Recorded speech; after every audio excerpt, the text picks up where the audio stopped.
कहानी है राजा भोज और सत्य की। एक दिन राजा भोज गहरी निद्रा में सोए हुए थे। उन्हें उनके स्वप्न में एक अत्यंत तेजस्वी वृद्ध पुरुष के दर्शन हुए।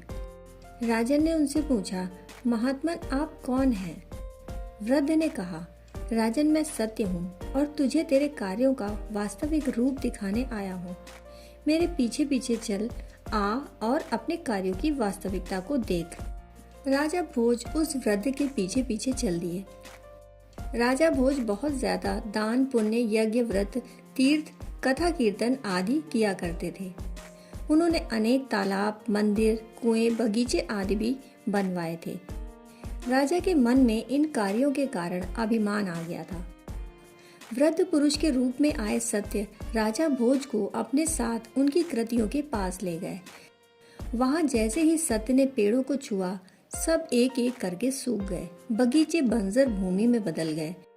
राजा इतना देखते ही आश्चर्यचकित रह गए। फिर सत्य राजा को मंदिर ले गया।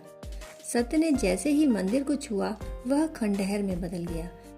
वृद्ध पुरुष ने राजा के यज्ञ तीर्थ कथा पूजन दान आदि के लिए बने स्थानों व्यक्तियों आदि चीजों को ज्यों ही छुआ, वे सब राख हो गए। राजा यह सब देखकर विक्षिप्त सा हो गया। सत्य ने कहा, राजन यश की कीर्ति के लिए जो कार्य किए जाते हैं उनसे केवल अहंकार की पुष्टि होती है, धर्म का निर्वहन नहीं। सच्ची सद्भावना से निस्वार्थ होकर कर्तव्य भाव से जो कार्य किए जाते हैं उन्हीं का फल पुण्य के रूप में मिलता है और यह पुण्य फल का रहस्य है।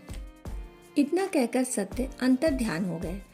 राजा ने निद्रा टूटने पर गहरा विचार किया और सच्ची भावना से कर्म करना प्रारंभ किया, जिसके बल पर उन्हें न सिर्फ यश कीर्ति की प्राप्ति हुई बल्कि उन्होंने बहुत पुण्य भी कमाया। मित्रों, सच ही तो है, सिर्फ प्रसिद्धि और आदर पाने के नजरिए से किया गया काम पुण्य नहीं देता।